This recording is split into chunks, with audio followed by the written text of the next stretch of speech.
ઈમાનદારીનો માર્ગ અપનાવો.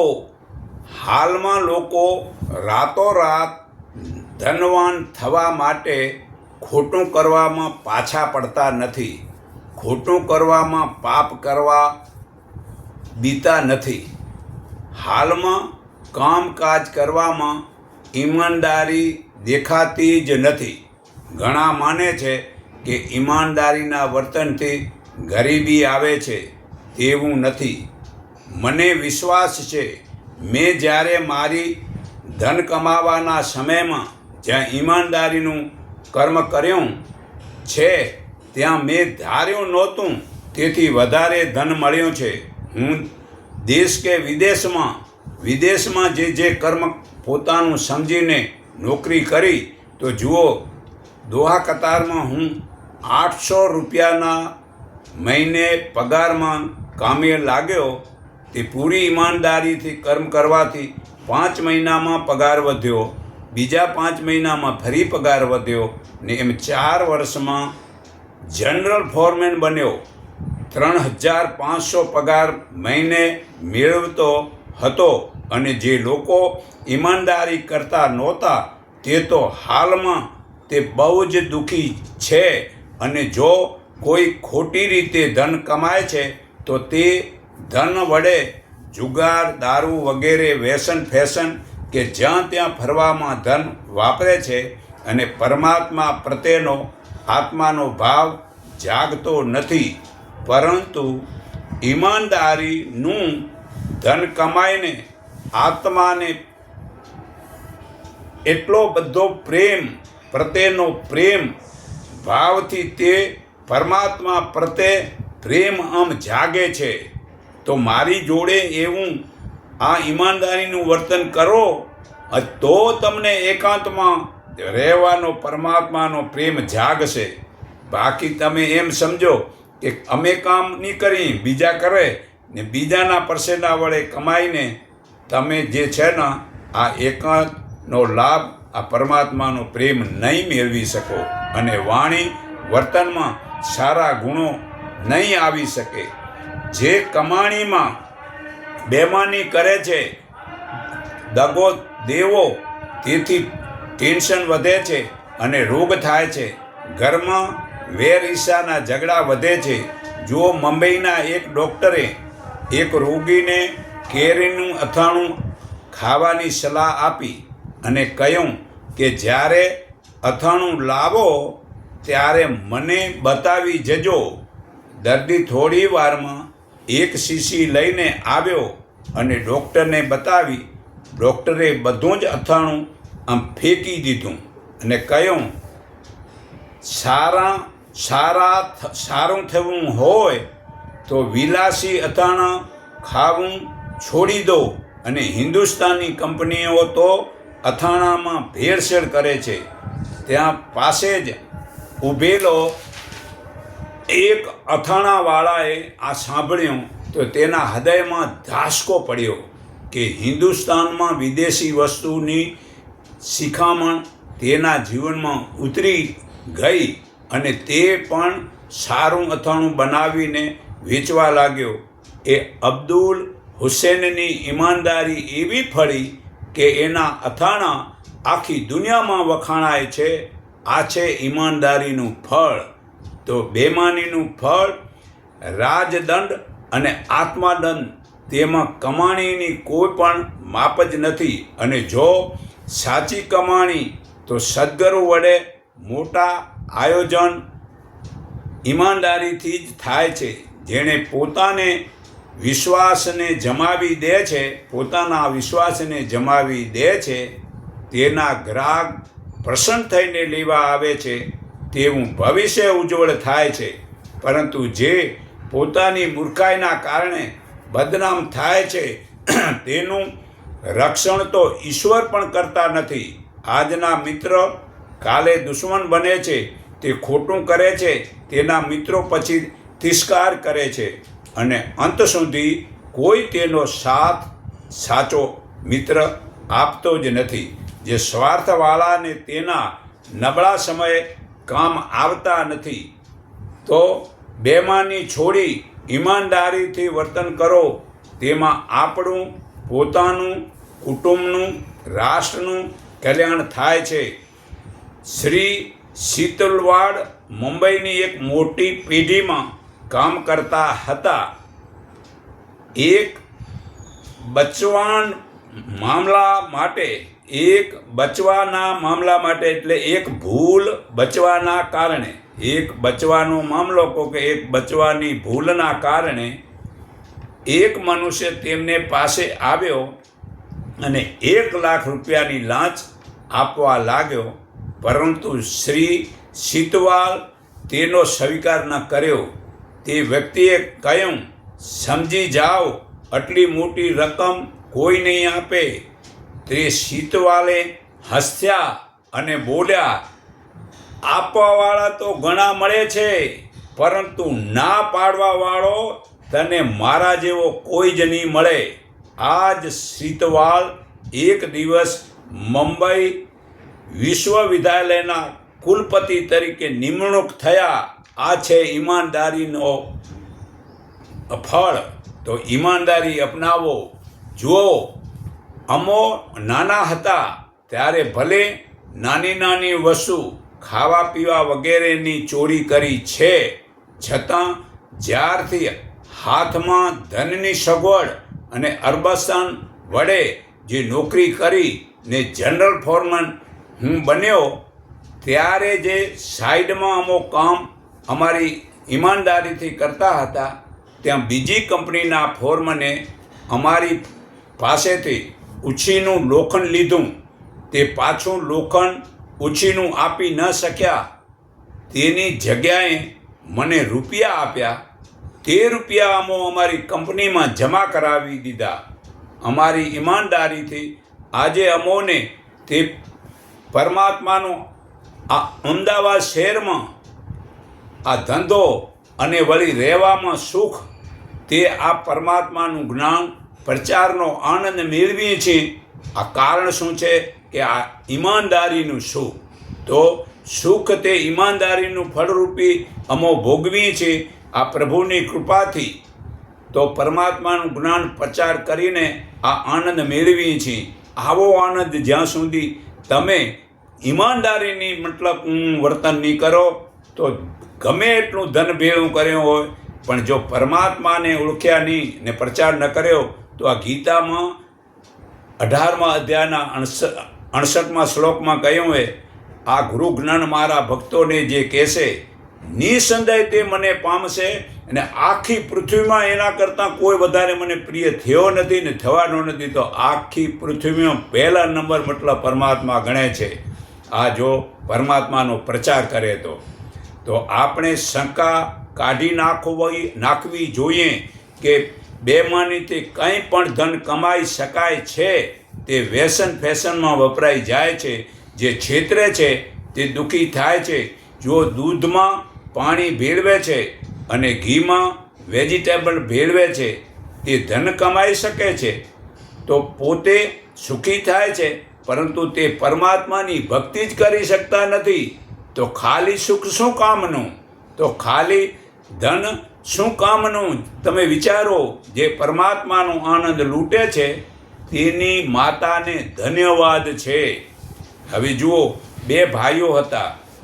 અમો ધંધામાં જુદા થયા. અમો મોટા હોવાના કારણે અમારા નાના ભાઈને ધંધાની ધૂન આપી. તેની કિંમત જે ધન ખર્ચેલું હતું, સિર્ફ જમીન 6 લાખની ને 6 લાખનો મેનસો બનાવ્યો હતો છાપરા અંગાથી, 12 લાખ જ ખર્ચ હતું. તો વધારો માગે તેમ હતું. તે વખતે ખરેખર એ કિંમત એની 20 લાખની હતી, છતાં મેં નાના ભાઈને સિર્ફ 12 લાખમાં જ ધૂન આપેલી. એને કારણે જુઓ, આ અમારી ઈમાનદારીના વ્યવહારને જુઓ. તે જુઓ હાલમાં એમની હાલત ને હમણાં મારી હાલત. ઈમાનદારી જે છે ને એ ક્યારે પાછી પડતી નથી.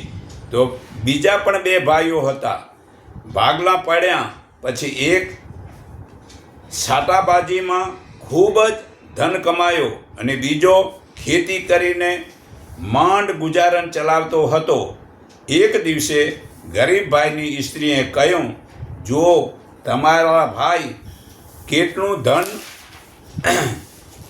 કમાય છે અને તમે કશું જ ન કરી શક્યા. થોડા દિવસમાં તે સટ્ટામાં બધુંય ધન હારીને ભિખારી બની ગયો. જ્યારે ઈમાનદારીવાળો સુખી રહ્યો તો બેમાનીની કમાણી લાંબો સમય ટકતી નથી. પાકું થાય છે છતાં મનુષ્ય આજે આ ઈમાનદારી છોડી અને બેમાનીમાં જ મતલબ પડ્યા છે.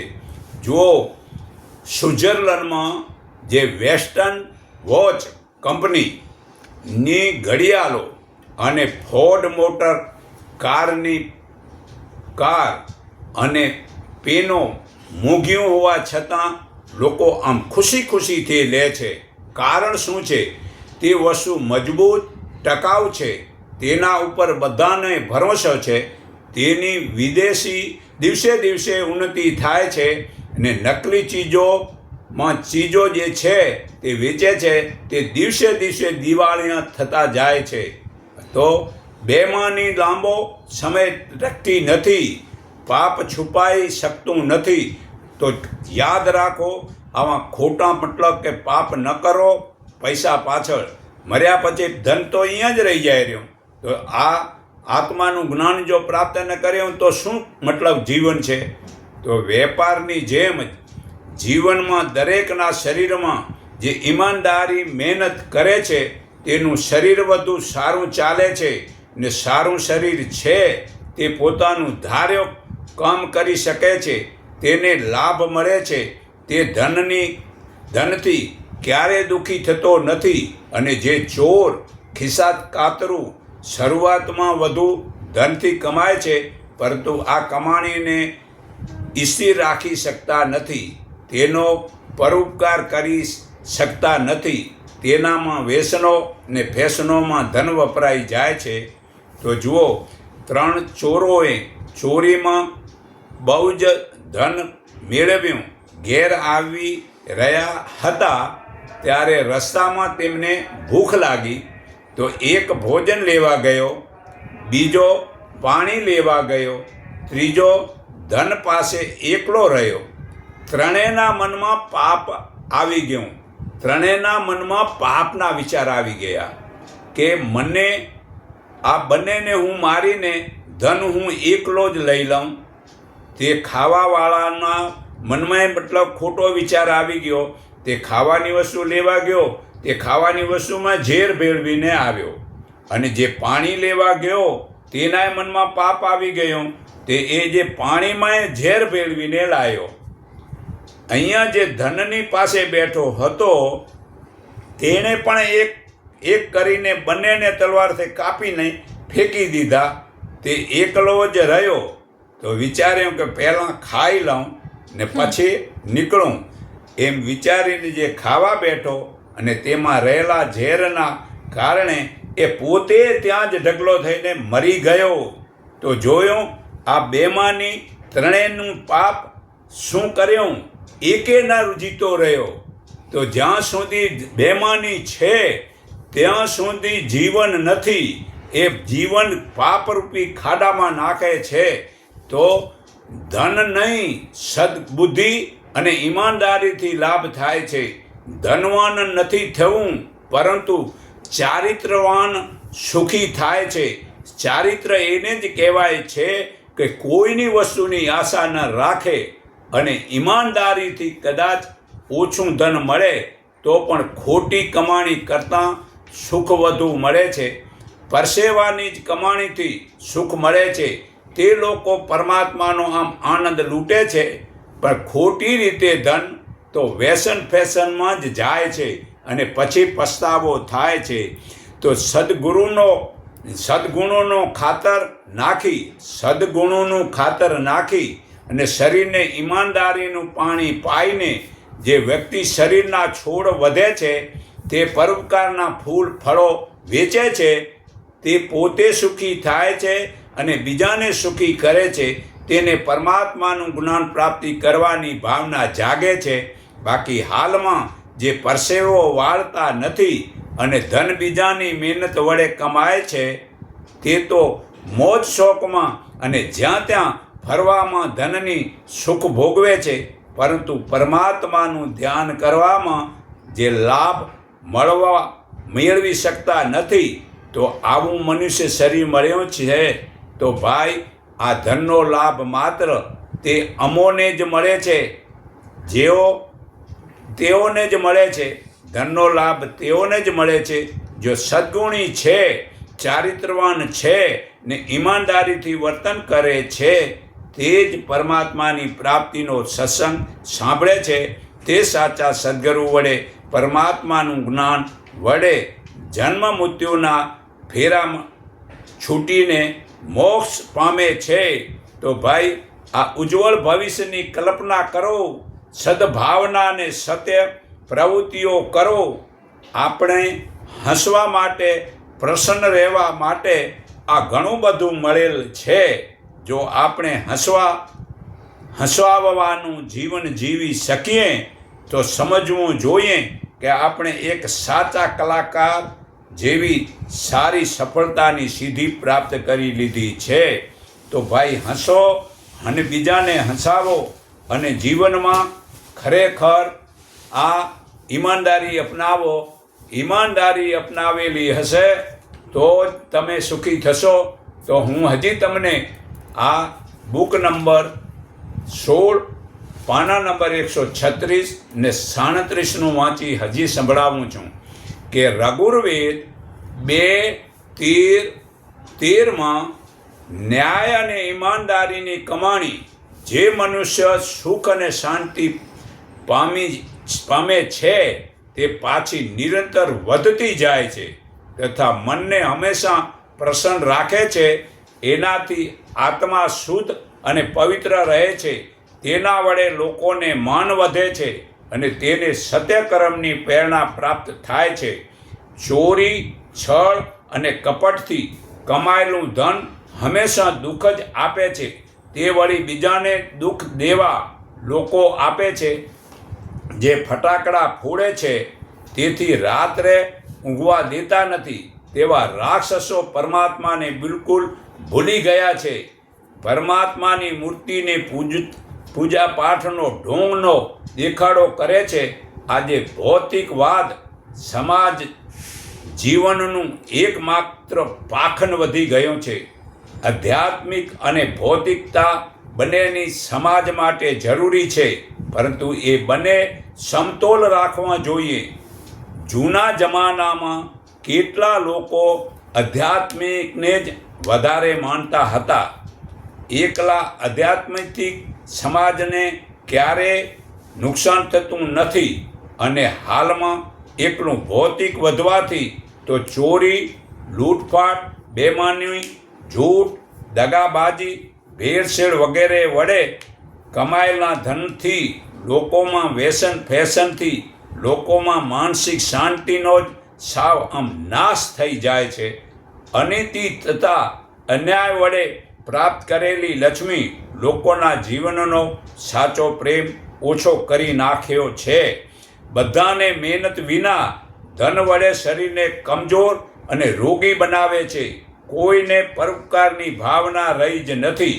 એકલું ધન સંગ્રહવાનું મહત્વ આપે છે. ધન વડે જ્યાં ત્યાંનું ખાવું, પીવું, જોવું, સાંભળવું, નાચવું, ફરવું, તેથી સુખ, શાંતિ અને સંતોષ નાશ પામે છે. મહેનત વડે મેળવેલ ધન જ મનુષ્યને સુખ અને શાંતિ અને સંતોષ આપે છે.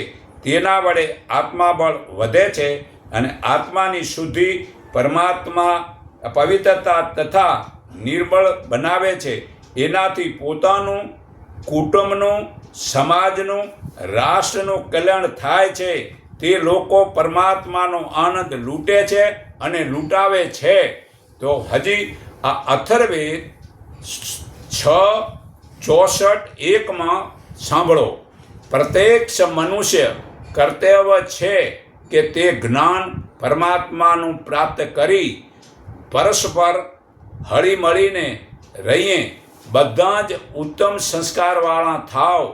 જેવી રીતે આપણા પૂર્વજો બાપ દાદાઓ પોતાના કર્તવ્યોનું પાલન કરતા હતા તે જ પ્રમાણે આપણે પણ હંમેશા આપણા કર્તવ્યોને પૂરા કરતા રહીએ. આધ્યાત્મિકનો આત્માજ્ઞાન, આધ્યાત્મિકને જ આત્માજ્ઞાન કહેવાય છે અને એને શરીરમાં જ્ઞાનમાં ફેર છે. જે જ્ઞાની આત્માને માલિક માને છે અને શરીરને સાધન માને છે, આ ફરકનું જ્ઞાન જેને થઈ જાય છે તે શરીરના સુખ સગવડોને છોડીને ખોટા વખાણની વાવાને છોડી દે છે કે આત્માના કલ્યાણ અને આત્માના વિકાસ માટે સાદું અને ઉચ્ચ વિચારનું પાલન કરે છે. જે મૂર્તિ પૂજે કે તેવી જડ વસ્તુના પાખંડમાં ખોટો સમય બગાડતો નથી અને પૈસા ખર્ચતો નથી. તે ધનને સાચવીને લોક કલ્યાણમાં વાપરે છે. જે ધન પાખંડ જડ વસ્તુ પાછળ જાય છે તે રોકવાથી લાભ થાય છે. ત્યાં ન વાપરો તો રોકવાથી લાભ થાય છે. બધાને આવું જ્ઞાન થાય છે. તે મનુષ્યમાં દયા વડે પરોપકારની ભાવનાથી સર્વસુખી થાય છે. આપણા ઋષિઓ ઝૂંપડીમાં રહીને સાદું જીવન વિતાવીને સમાજના સુખની સગવડો કરતા હતા. આપણા પૂર્વજનો બાપ દાદાના ઉત્તમ નિયમ, જે સૂર્ય ઉગે તે પહેલાં ઉઠીને પરમાત્માનું ધ્યાન કરી પોતાની ફરજ મુજબના સૂર્ય ઉગે તે પહેલાં કામે લાગી જતા હતા. તેના ચારિત્ર સારા હતા. હાલમાં ખાલી ભૌતિક ભણેલા સવારે સૂર્ય ઉગે તે પહેલાં ઉઠતા નથી, તે પાપી છે. આ મનુસ્મૃતિ પાના નંબર 39 શ્લોક નંબર 221 પુરાવો છે. તો વડીલો દાદાઓને તે ગમતું નથી, પરંતુ હાલની ભૌતિક ભણેલી વહુને દાદા કહે તો ઉપરથી કહે તમારે છોકરાને કંઈ કહેવું નહીં. તો વિચારો, મનુષ્ય પશુ પક્ષી કરતાં વધારે રાક્ષસ કે અસુરી બને છે. જે પ્રકૃતિ જડ છે છતાં તે નિયમ પાળે છે અને મનુષ્યનો આત્મા ચેતન છે છતાં નિયમ પાળતો નથી. તો આ બાપ દાદા શ્રેષ્ઠ નિયમનું પાલન કરાવવાથી ચારિત્રવાન થાય છે અને શૂરવીર બનાવે છે. આજના સંતાનો માય કાકલા આમ સીડી ચડવી હોય તો ચડી શકતા નથી. અરે લીફ્ટમાં શા માટે ઉપયોગ કરો? અર્જન્ટ છે, સમાન છે તો લો, પણ આ લીફ્ટનો ઉપયોગ જ ન કરાય. આ સીડીમાં ચડો તો લાઇટ બચશે, તો એ લાઇટ બીજે ક્યાંક કામ આવશે, તો તમે શરીરમાં શક્તિ મળશે. જેવું છે નીચે આંટો દેવા, ફેરવા અને લીફ્ટનો ઉપયોગ કરવો. આ એક પણ માણસને કોઈ એવું સમજાતું નથી કે આ ઝીણી ઝીણી વસ્તુનો હું બચત કરીશ તો એક દિવસ એ મોટી બચત હશે. તો હું મારી અત્યારે 74 વર્ષ અને 7 મહિના 21 દિવસ થયા. હું હજી આજે 2 વખત 3 વખત નીચે જાઉં તો પણ સીડીનો જ ઉપયોગ કરું છું. અને માણસ મતલબ કે ફરવા જાય તો પણ મતલબ જે છે ને લીફ્ટનો ઉપયોગ કરે. કેટલી શરમની વાત છે. તો આ ઈમાનદારી આચરણથી જ માણસ પરમાત્માની પ્રાપ્તિ કરી શકે છે. તો આજે મેં આ ઈમાનદારી વિશેનું ઘણું બધું સમજાયું છે અને આ જીવનમાં ઉતારો અને સુખ પ્રાપ્તિ કરો. હું સર્વના હૃદયમાં રહેલા સર્વેના આત્માને હું મારા હૃદય ભાવથી નમન કરું છું. એકને ઓળખો, એકને માનો, એક સંગઠિત બનો, એટલું કહી મારી વાણી વિરામું છું.